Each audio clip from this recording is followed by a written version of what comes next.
सबसे पहले हम बात करें तो थॉमस माल्थस इनका नाम था और ये इकोनॉमिक्स भी थे, इसके अलावा पादरी भी रहे ये।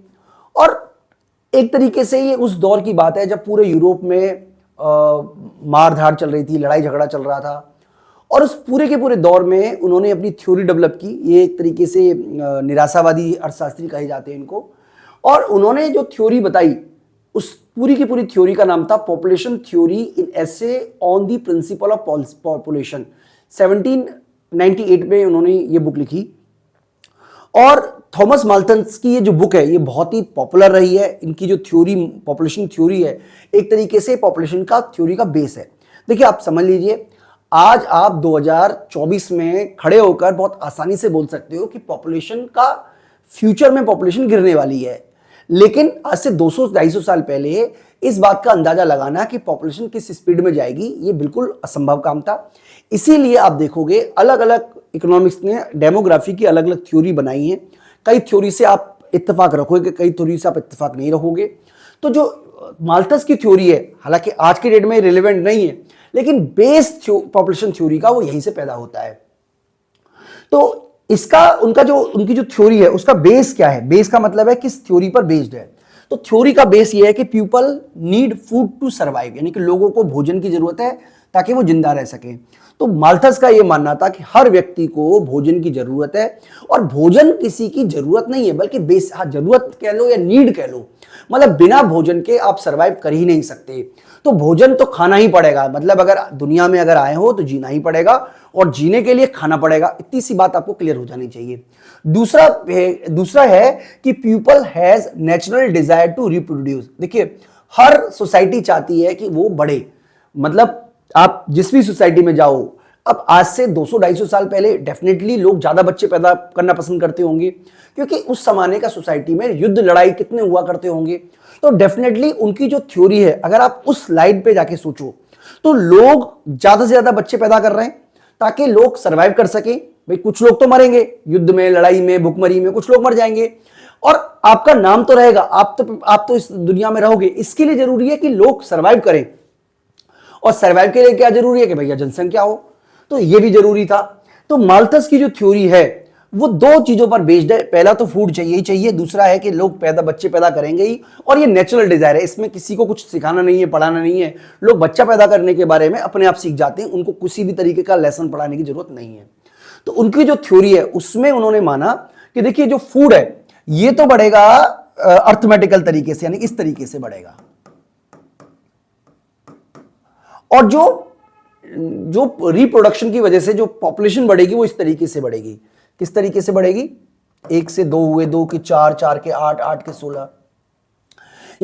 पॉपुलेशन इंक्रीज फॉस्टर इन ज्योमेट्रिक प्रोग्रेशन, मतलब एक तरीके से एक्सपोनेंशियल ग्रोथ है। इस तरीके से ग्रोथ आती है, इस तरीके से, यानी कि ये पॉपुलेशन की ग्रोथ है। जैसे 1, 2, 4, 5, 8। भाई, उनका ये मानना था कि जनसंख्या हर 25 साल बाद अपने आप को डबल कर लेती है। जैसे मान लीजिए, मैं आपको समझाने की कोशिश करता हूं।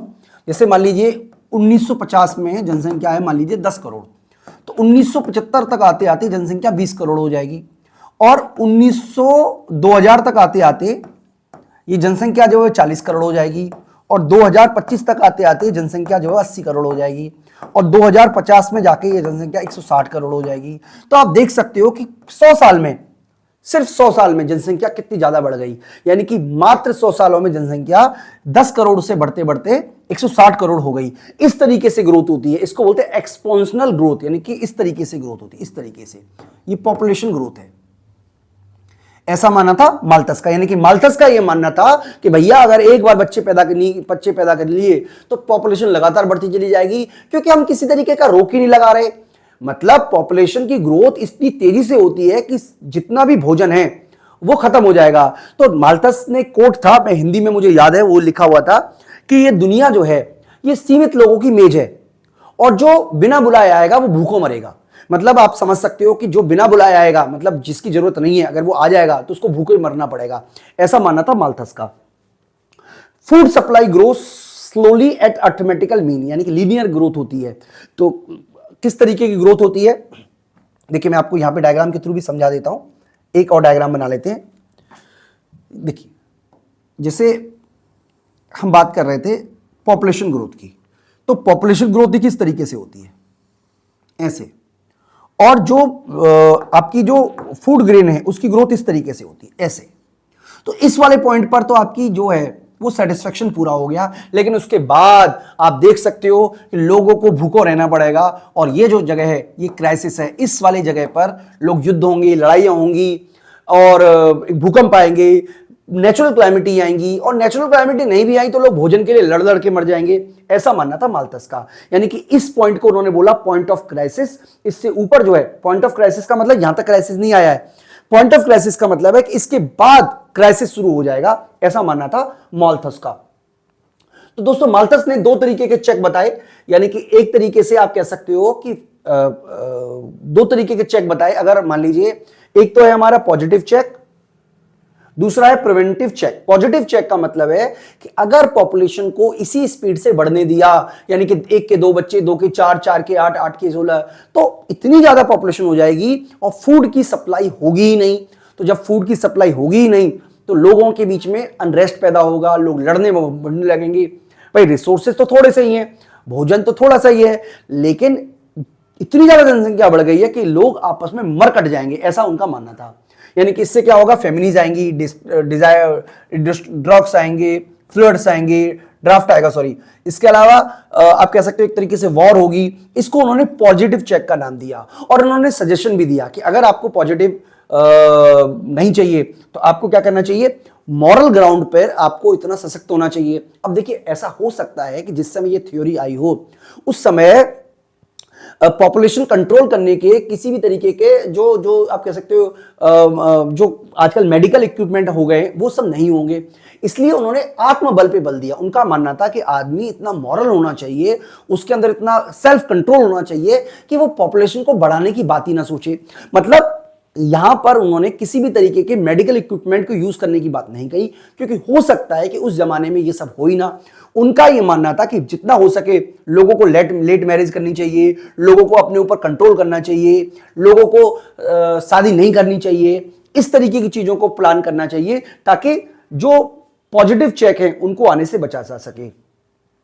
तो किस तरीके से उन्होंने बताया, उन्होंने बताया कि पॉजिटिव, कि अगर मान लीजिए पहले मान लीजिए ओवर पॉपुलेशन होती है तो पॉजिटिव चेक आएंगे, पॉजिटिव चेक आएगी तो फिर पॉपुलेशन बैलेंस हो जाएगी और फिर से पॉपुलेशन बढ़ेगी, और ये चक्र जो है वो लगातार चलता रहेगा। तो दोस्तों मैं आपको सिंपल शब्दों में समझा देता हूं कि ये थ्योरी आपसे क्या कहना चाहती है। तो माल्थस की थ्योरी आपको कहती है कि जो पॉपुलेशन बढ़ती है वो बढ़ती है ज्योमेट्रिक तरीके से, 2, 4, 8 तरीके से, जबकि जो फूड ग्रेन बढ़ता है वो लीनियर तरीके से बढ़ता है, 1, 2, 4। तो इसकी वजह से एक तरीके से क्राइसिस पैदा हो जाएगा। उस कंडीशन में क्राइसिस पैदा हो जाएगा जहां पर पॉपुलेशन तो ज्यादा होगी लेकिन फूड की अवेलेबिलिटी कम होगी, और इसकी वजह से नेचुरली पॉजिटिव चेक आएंगे, यानी कि फैमिलीज आएगी, सूखा पड़ेगा, युद्ध होगा, अनरेस्ट पैदा होगा। और इन सबसे बचने के लिए उन्होंने सजेशन दिया कि उसके लिए उन्होंने प्रिवेंटिव मेजर्स की बात की, यानी कि लेट मैरिज करनी चाहिए, अपने ऊपर नियंत्रण रखना चाहिए, हो सके तो शादी नहीं करनी चाहिए, इस तरीके की बातें की। तो ये दोस्तों पूरी की पूरी माल्थस की थ्योरी का कंक्लूजन मैंने आपको समझा दिया है। इसकी कुछ क्रिटिसिज्म की बात करें तो सबसे पहला है नो इंपेरिकल एविडेंस। इस तरीके का कोई भी इंपेरिकल एविडेंस नहीं देखने को मिलता, जहां पर जिस तरीके का डेमोग्राफी में बढ़ने की स्पीड माल्थस ने बताई है, ऐसी किसी भी देश का इंपेरिकल एविडेंस इस तरीके का नहीं है। इसके अलावा दोस्तों कई सारे के टेक्निकल एडवांसमेंट होते हैं जिसकी वजह से फूड ग्रेन भी बढ़ा है। अब अमेरिका, इंग्लैंड जैसे लोग केवल 2 या 3% लोग ही एग्रीकल्चर पर बेस्ड हैं, लेकिन वो अपनी जरूरतों का बहुत सारा फूड प्रोडक्शन करते हैं। इसके अलावा ग्लोबलाइजेशन वर्ल्ड है। अगर मान लीजिए आप फूड प्रोडक्शन नहीं भी करते और आप किसी और चीज का प्रोडक्शन करते हो तो आप उन चीजों का इंपोर्ट कर लो जो आपको जरूरत है, उन चीजों को बेच दो जो आपके पास एक्सेस है। माल्थस ने अपनी पूरी थ्योरी में इस ग्लोबलाइजेशन के बारे में कहीं पे भी कोई जिक्र नहीं किया है, तो ये भी एक क्रिटिसिज्म है। इसके अलावा जिस तरीके से उन्होंने कैलकुलेशन की है डेमोग्राफी क्राइसिस की, वो पूरी तरीके से गलत है। इस तरीके की कोई कैलकुलेशन, उन्होंने बस ये बता दिया कि भाई 25 साल बाद डेमोग्राफी डबल हो जाएगी, लेकिन किस तरीके से डबल होगी कहीं डिस्कस नहीं किया है। तो मैं आपको सिंपल शब्दों में बताऊं तो डेमोग्राफी की जो थ्योरी है वो बेसिकली इस बात पर बेस्ड है, माल्थस की जो थ्योरी है कि आखिरकार डेमोग्राफी में जनसंख्या किस तरीके से अपने आप को क्राइसिस क्रिएट कर लेती है। तो दोस्तों मैं उम्मीद करता हूं कि आपको माल्थस की जो डेमोग्राफी थ्योरी है वो समझ में आ गई होगी। इस वीडियो में इतना ही। Thank you. सबसे पहले मैं आपको बता देता हूं कि मिचेल थॉमस सैडलर की जो डेंसिटी थ्योरी है, कई बुक में आपको वो डेस्टिनी थ्योरी पढ़ा लिखी हुई है, लेकिन वो डेंसिटी थ्योरी ही है। और ये जो है ये सोशलिस्ट थे, रिफॉर्मर रहे हैं, ब्रिटिश के इकोनॉमिस्ट हैं, और ये माल्थस के कंटेम्प्रेरी माने जाते हैं। इसीलिए इनकी जो थ्योरी है ये माल्थस की थ्योरी को एक तरीके से क्रिटिसाइज करती है। और इनकी जो बुक लिखी थी, जिस बुक में उन्होंने अपने आइडियाज लिखे हैं पॉपुलेशन से रिलेटेड, उस बुक का नाम है द लॉ ऑफ पॉपुलेशन। तो सैडलर का ये मानना था कि जिस तरीके से एनिमल ग्रो करते हैं, जिस तरीके से प्लांट ग्रो करते हैं, उसी रूल पर, उसी थंब रूल पर जो ह्यूमन पॉपुलेशन है उनकी पॉपुलेशन भी ग्रो करती है। यानी कि कोई अलग से थ्योरी नहीं है लोगों की जो अलग से थ्योरी हो। जिस तरीके से जानवर अपने आप को ग्रो कर लेते हैं, जिस तरीके से प्लांट अपने आप को ग्रो कर लेते हैं, उसी तरीके से जो लॉ है, सेम लॉ के थ्रू ही पॉपुलेशन, ह्यूमन पॉपुलेशन भी बढ़ती है। उन्होंने सबसे पहले जो फ्यूडेंसी है उसके बारे में बताया, और बताया कि जो जब लोग एक साथ रहना शुरू कर देते हैं, इकट्ठे रहते हैं, तो जो उनकी फ्यूडेंसी है, फ्यूडेंसी का मतलब है बच्चे पैदा करने की क्षमता, इसमें इनवर्स रिलेशन है। यानी कि जब लोग इकट्ठे साथ में रहेंगे तो उनकी जो फ्यूडेंसी है उसमें कमी देखने को मिलती है। और जो फर्टिलिटी है रेट है वो डिक्रीज करता है with increase in density of population. देखिए ये उनकी थ्योरी का जो बेस है वो ये वाला है। उनकी थ्योरी ये मानती है कि जो फर्टिलिटी रेट है वो डिक्रीज करता है with increase in density of population. यानी कि जैसे जैसे डेंसिटी, सघनता, जनसंख्या की सघनता बढ़ती है, वैसे वैसे पॉपुलेशन जब एक साथ रहना शुरू कर देती है, वैसे वैसे ही जो फर्टिलिटी रेट है उसमें कमी देखने को मिलती है। तो उसके पीछे क्या लॉजिक दिया उन्होंने वो हम आगे देख लेते हैं। उनका कहना था कि जो एग्रीकल्चर बेस्ड कंट्री है, एग्रीकल्चर बेस्ड कंट्री में पॉपुलेशन जो है वो काफी कम होती, मतलब एक तरीके से डेंसिटी काफी कम होती है, density of population is low. तो कहां पे बोला उन्होंने कि एग्रीकल्चर बेस्ड कंट्री पे, क्योंकि डेंसिटी ऑफ पॉपुलेशन कम होती है इसलिए वहां पर फर्टिलिटी रेट ज्यादा होता है। क्यों ज्यादा होता है? क्योंकि ऐसे लोग ज्यादा हार्डवर्क करते हैं, और ज्यादा हार्डवर्क करने की वजह से उनके पास बच्चे पैदा करने की जो क्षमता होती है वो ज्यादा होती है। मतलब उन्होंने इसको क्या बोला कि जहां पर एग्रीकल्चर होगा वहां पर लोग ज्यादा काम करेंगे, ज्यादा उनके पास काम करने की एबिलिटी होगी, ज्यादा क्षमता होगी, ज्यादा वो हार्डवर्क करेंगे, तो इसका मतलब है कि उनके पास ज्यादा बच्चा पैदा कर पाएंगे। इतनी सी बात उन्होंने कही। साथ ही साथ कहा कि जहां पे इंडस्ट्रियलाइजेशन हो जाता है वहां पर डेंसिटी बहुत ज्यादा होती है, लोगों पे काम करने का स्ट्रेस बहुत ज्यादा होता है, सोशल इकोनॉमिकल ऐसी कंडीशन होती है, भाई वाइफ को ऑफिस जाना है, हस्बैंड को ऑफिस जाना है, दोनों को ऑफिस जाना है, तो बच्चे को संभालेगा कौन? इस तरीके की कंडीशन हो जाती है, खासतौर पे जहां पर जो इंडस्ट्रियलाइज इकोनॉमी है, जहां पर पॉपुलेशन की डेंसिटी बहुत ज्यादा होती है। तो इसीलिए ऐसी जगह पर फर्टिलिटी काफी कम होती है।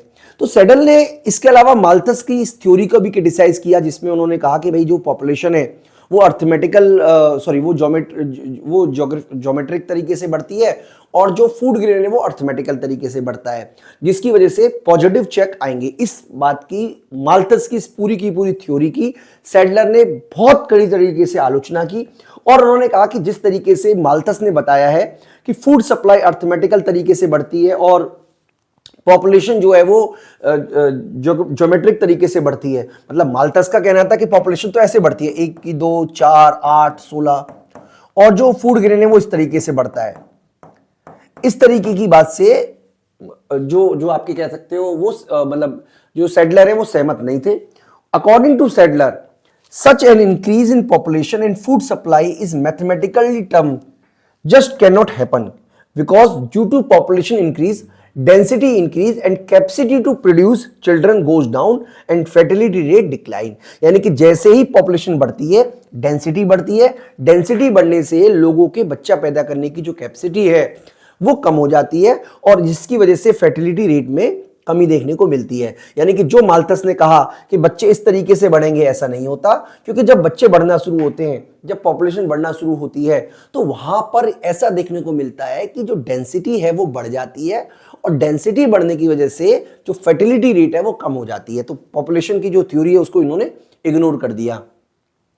और उनका ये मानना था कि पॉपुलेशन अपने आप में एडजस्ट कर लेती है, किसी भी तरीके का पॉजिटिव चेक या प्रिवेंटिव चेक करने की कोई जरूरत नहीं है। यानी कि उन्होंने पॉजिटिव चेक और प्रिवेंटिव चेक दोनों को ही, जो माल्थस ने सजेशन दिया था, उनको इग्नोर कर दिया।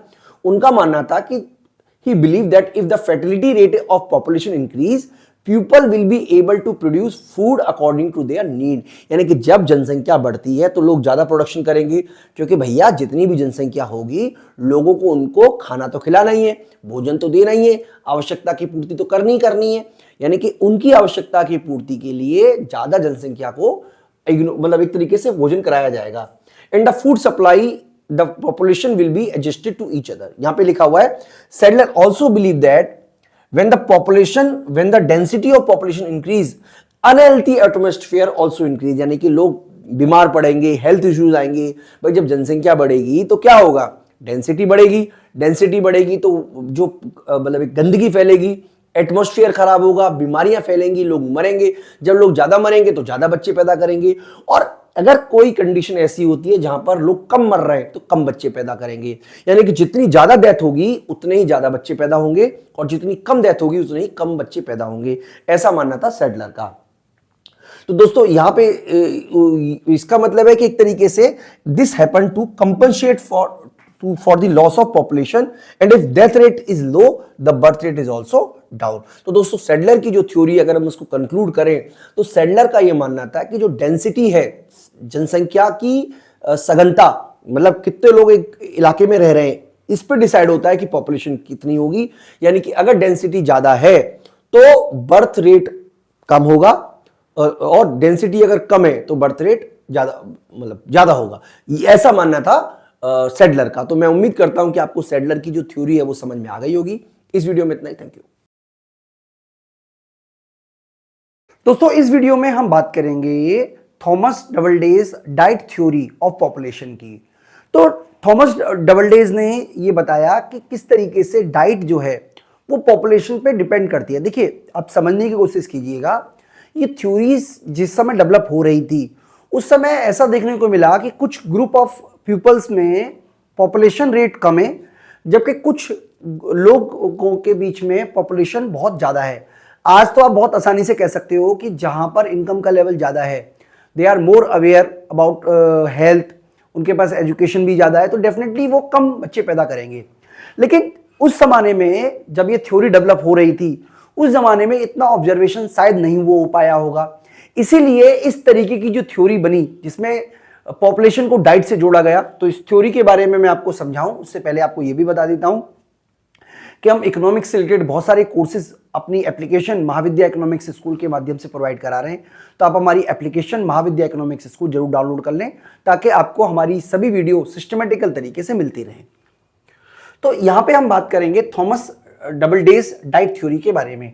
तो थॉमस डबलडेज एक सोशल फिलोसफर सोशल रहे, इसके अलावा ब्रिटिश इकोनॉमिक्स रहे। ये इनकी एक बुक थी जिसका नाम था ट्रू लॉ ऑफ पॉपुलेशन।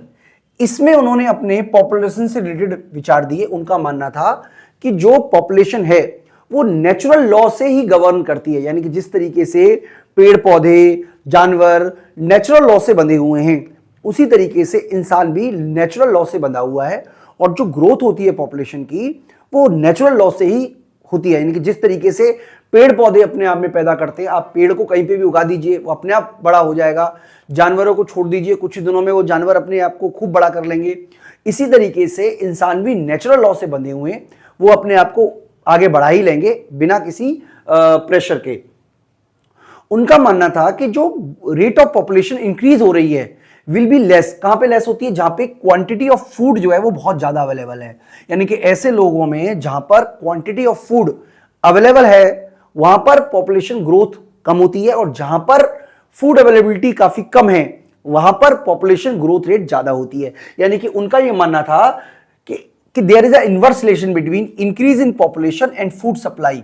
यानी कि यह बात आपको याद रखनी है। डबलडेज ने क्या माना कि जो पॉपुलेशन इंक्रीज हो रही है और फूड की सप्लाई इंक्रीज हो रही है उनके बीच में नेगेटिव रिलेशन है। यानी कि जिस इलाके में जिन लोगों के बीच में जहां पर फूड आसानी से उपलब्ध है वहां पर पॉपुलेशन जो है वो कम होगी, और जिस जगह पर फूड ग्रेन अवेलेबल नहीं है वहां पर पॉपुलेशन रेट ज्यादा होगी। जैसे आप बात करें तो आप देखिए यूरोप में या जो विकसित देश हैं उनमें पॉपुलेशन ग्रोथ रेट काफी कम है, जबकि अफ्रीका के देश, एशिया के बहुत सारे गरीब देशों में पॉपुलेशन ग्रोथ रेट बहुत ज्यादा है। तो इसकी वजह उन्होंने फूड ग्रेन से जोड़ दी। उन्होंने कहा कि भाई जहां पर आसानी से फूड उपलब्ध है, अच्छा फूड उपलब्ध है, वहां पर पॉपुलेशन ग्रोथ रेट कम होती है, और जहां पर फूड अवेलेबल नहीं है वहां पर पॉपुलेशन ग्रोथ रेट ज्यादा होती है। तो उन्होंने दो तरीके के स्टेजेस बताई।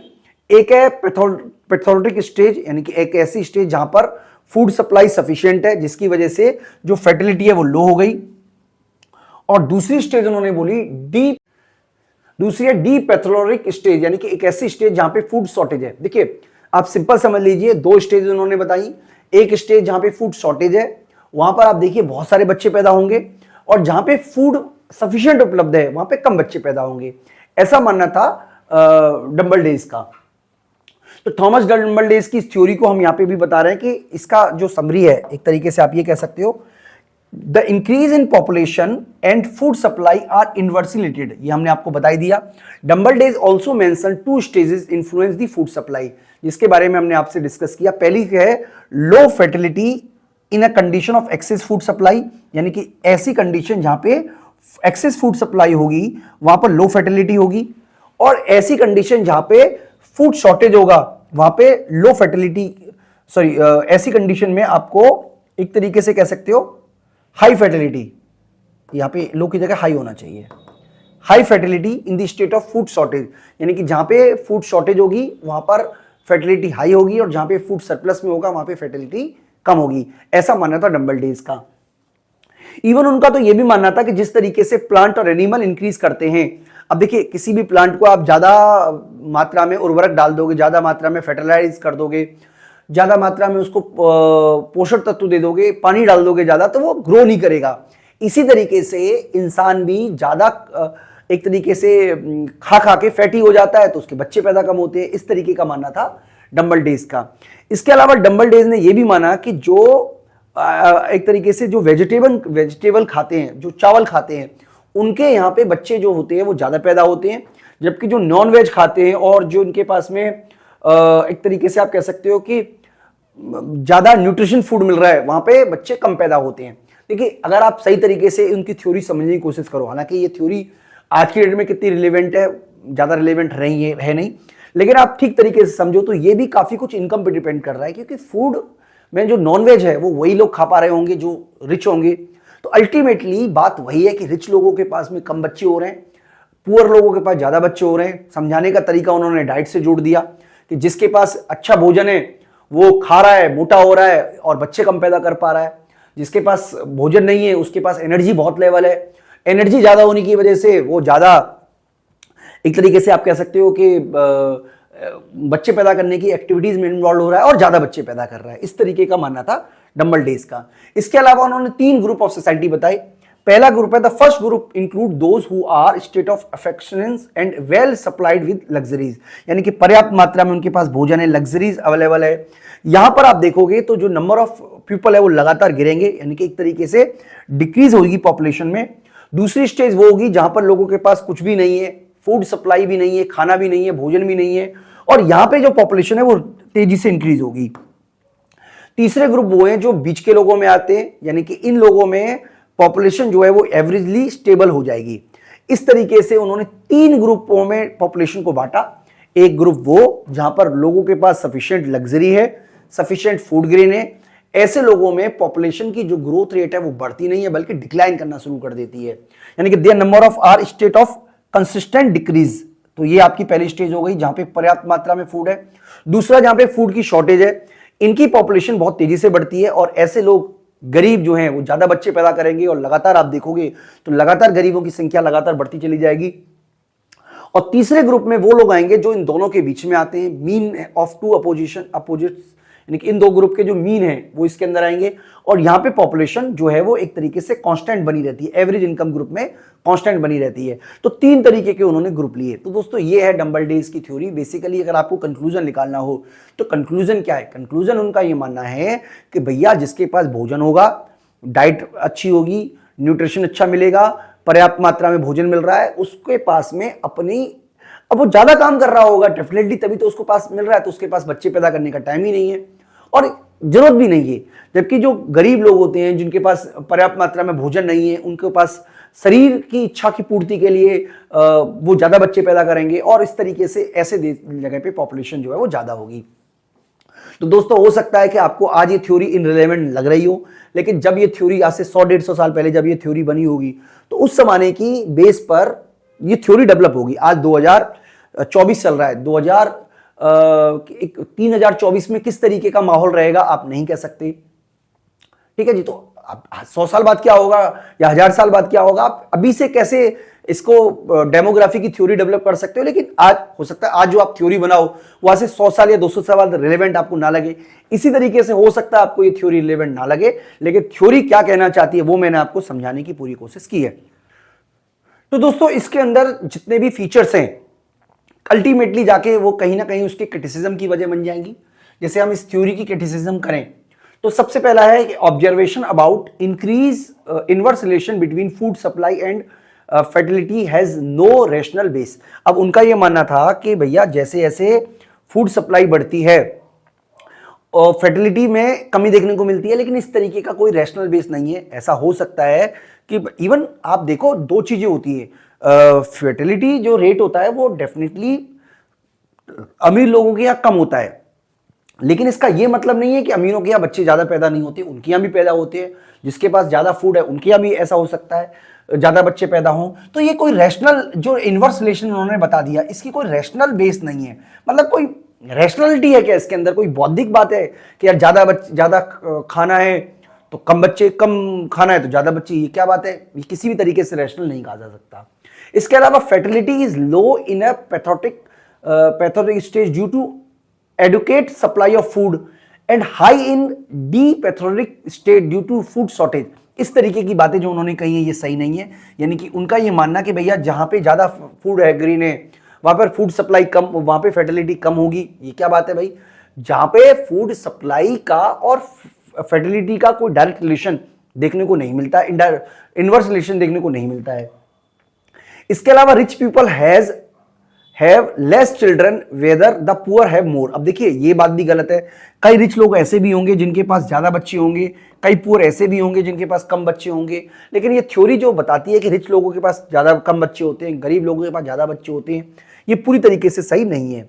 इसके अलावा number of those person who get a normal diets and in the average income group remain स्टेटरी। तो ऐसा भी नहीं है दोस्तों, जो एवरेज इनकम ग्रुप वाले लोग हैं उनकी भी पॉपुलेशन में वृद्धि देखने को लगातार मिलती है। इंडिया जो है इसका बड़ा वर्ग जो है वो मध्यम आय वर्ग है, और आप लगातार देखिए 1951 के बाद भारत की जनसंख्या में लगातार वृद्धि देखने को मिली है।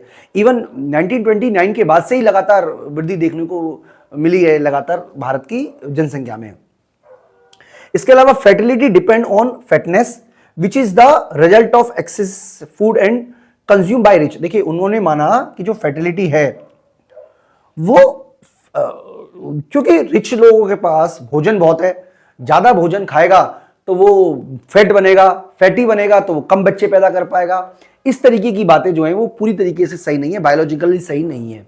इसके अलावा दोस्तों Spencer in fact felt that the fatness does not fully depend upon decent food, the root cause of fatness is bad digestion.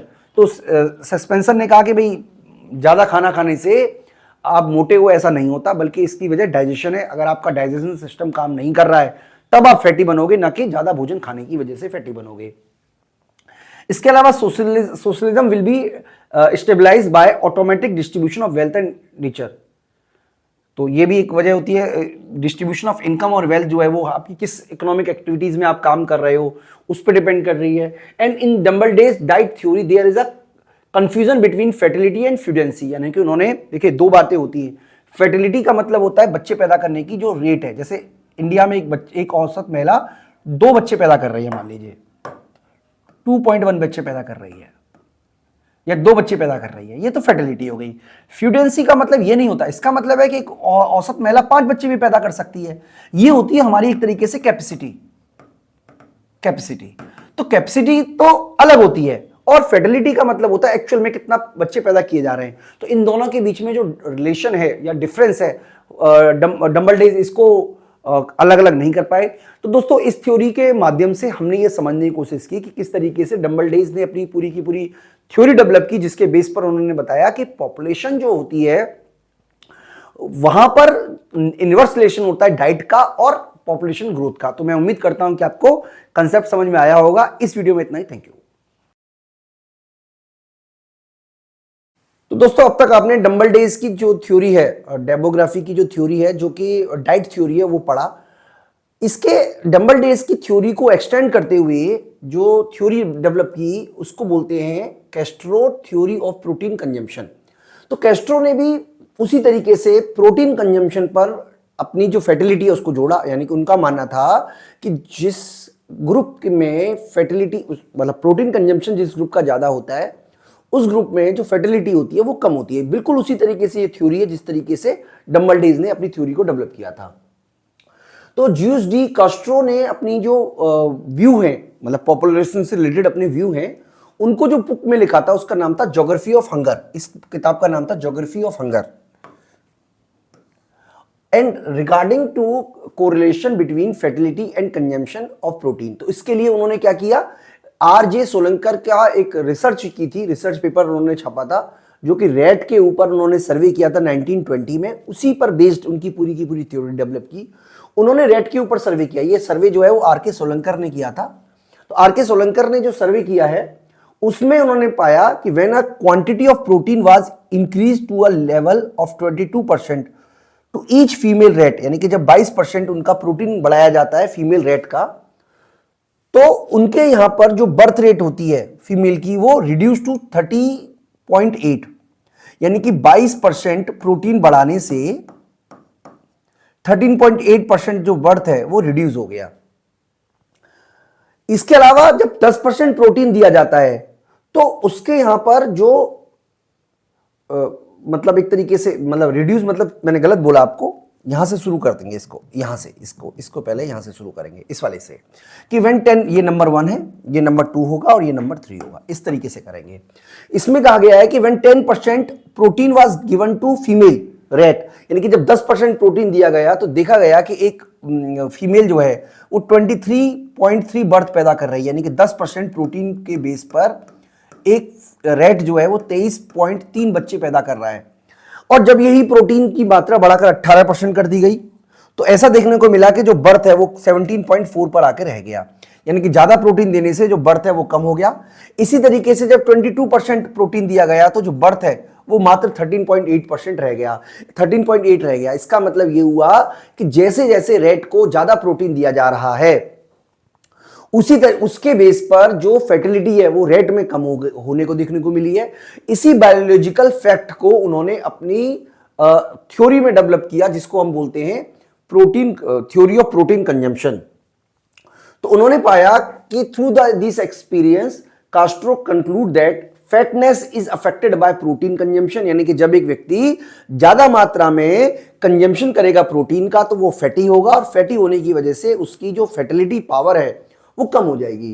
यानी कि affected by protein consumption, fatness increase with protein rich diet, यानी कि fatness किससे बढ़ती है, protein rich diet से, और जिसकी वजह से जो फर्टिलिटी है वो कम हो जाती है। तो फर्टिलिटी कम होने की क्या वजह बताई, फर्टिलिटी कम होने की वजह जो है वो कैस्ट्रो ने बताई कि जब एक व्यक्ति ज्यादा मात्रा में प्रोटीन कंजम्पशन करेगा तो प्रोटीन कंजम्पशन करने की वजह से वो फैटी हो जाएगा और फैटी होने की वजह से उसकी जो फर्टिलिटी है, यानी कि जो बच्चे पैदा कर रहा है वो कम हो जाएगी।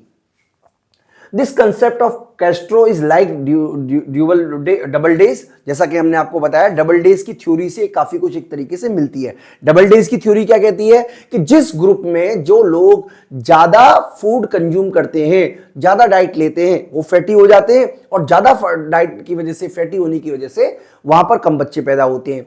सेम तरीके से बात कहती है, लेकिन ये कैस्ट्रो ने कही, लेकिन कैस्ट्रो ने जो थ्योरी बनाई वो प्रोटीन पर बेस बता दी कि ज्यादा प्रोटीन की वजह से करता है। अब देखिए ये जो पूरा का पूरा लाइन है ये थोड़ी सी बायोलॉजिकल है, लेकिन आप इसको समझिएगा। इसमें लिखा हुआ है कि जब कोई व्यक्ति ज़्यादा ज़्यादा डाइट लेगा तो डेफिनेटली उसका लीवर इफेक्टेड होगा, साथ ही साथ उसकी जो ओवरीज है वो इफेक्टेड होगी, और बेसिकली जब ज़्यादा आप यूज़ करोगे तो आपकी जो एक्स्ट्रोजेंस एक हार्मोन्स तरीके से आप बोल सकते हो वो कम डेवलप होगा, तो ये बच्चे पैदा करने की मतलब एबिलिटी कम हो जाएगी। सिंपल शब्दों में ये कहने की कोशिश की जा रही है कि भैया जब आप ज़्यादा प्रोटीन खाओगे तो आपके अंदर जो बच्चा पैदा करने की क्षमता है एक तरीके से वो इनएक्टिव या कम हो जाएगी। सिंपल भाषा में ये कहने का मतलब है। As a result due to high price, क्योंकि प्राइस हाई है and low wage, the people food intake become imbalance and they can not get enough protein content in the diet. ये पुअर लोगों की बात की जा रही है, यानी कि जैसे जैसे प्राइस बढ़ता है, वेज कम होने की वजह से जो लोग गरीब होते हैं वो बैलेंस डाइट नहीं ले सकते। विद द रिडक्शन और absence of protein content their food, the capacity of produce more children increase, जिसकी वजह से उनकी बच्चे पैदा करने की क्षमता बढ़ जाती है। तो ये इस थ्योरी की पूरी थ्योरी है। बेसिकली थ्योरी आपको इनरिलेवेंट इसलिए लग रही होगी क्योंकि देखिए ये थ्योरी बनी है 100-150 साल, 100-125 साल पहले। आज इन थ्योरी का रिलेवेंट नहीं है। उस समय लोग पता ही नहीं कर पा रहे थे कि भाई बच्चा कम क्यों पैदा हो रहे हैं उस ग्रुप में जो लोग जिनके पास सफिशिएंट फूड है, तो उन्होंने उसको जोड़ दिया एक तरीके से, आप कह सकते हो एक तरीके से कैलोरीज से, एक तरीके से कह सकते हो, एक तरीके से आप कह सकते हो, एक तरीके से फूड सप्लीमेंट से, यानी कि प्रोटीन से जोड़ दिया। उन्होंने कहा कि भाई ज्यादा प्रोटीन कम बच्चे, कम प्रोटीन ज्यादा बच्चे। अगर आप इसको लॉजिकल देखो तो जो अमीर लोग होंगे वही ज्यादा प्रोटीन खा पा रहे होंगे, और मतलब एक तरीके से प्रोटीन कंजम्पशन थ्योरी भी वही बताती है जो इससे पहले डम्बलडेज की थ्योरी बताती थी। तो कुछ क्रिटिसिज्म भी है इसके, कुछ आलोचना तो देखिए हर थ्योरी की हम कर ही सकते हैं। High fertility has been experience in many developed country with the increasing protein in diet, यानी कि ऐसे बहुत सारे देश हैं जहां पर प्रोटीन कंजम्पशन लगातार बढ़ा है, उसके बाद भी ऐसे देशों ने जो अपनी एक तरीके से आप कह सकते हो मतलब गरीब देखी है, हाई फर्टिलिटी देखी है। इसी तरीके से scientifically it can not be prove that protein rich diet lead to lower fertility. दो बार आ गया ये, मतलब एक तरीके से किसी तरीके के साइंटिफिक प्रूवेंस नहीं की जा सकती कि भैया प्रोटीन खाने से बच्चे कम पैदा होते हैं, सॉरी फर्टिलिटी पावर कम हो जाती है। In the poor country the reason of high birth rate and poverty is imbalance food. तो दोस्तों ये भी बात आप समझ लीजिए कि इसके पुअर कंट्री में जो होता है वो ज्यादा बच्चे पैदा होते हैं, लेकिन डाइट की वजह से नहीं होते, इसकी वजह से नहीं होते। हाउएवर, मतलब इसकी मतलब इसी को आगे बोल रहे हैं, हाउएवर द बहुत सारे फैक्टर होते हैं इसके अलावा, जैसे एग्रीकल्चर बेस्ड इकोनॉमी है, सोशल वजह है, रिलीजियस वजह है, कल्चर स्ट्रक्चर इस तरीके का होता है, जॉइंट फैमिली सिस्टम होता है, मैरिज करना कंपलसरी होता है। ये सब वजह होती है किसी भी देश में पॉपुलेशन ग्रोथ की, केवल और केवल प्रोटीन कंजम्पशन जो है वो वजह नहीं होती है।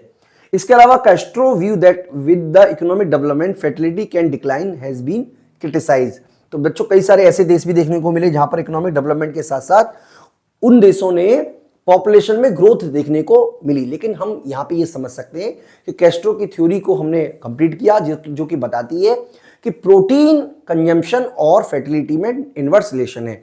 और मैं उम्मीद करता हूं कि आपको बात समझ में आ गई होगी। अभी के लिए इतना ही, थैंक यू।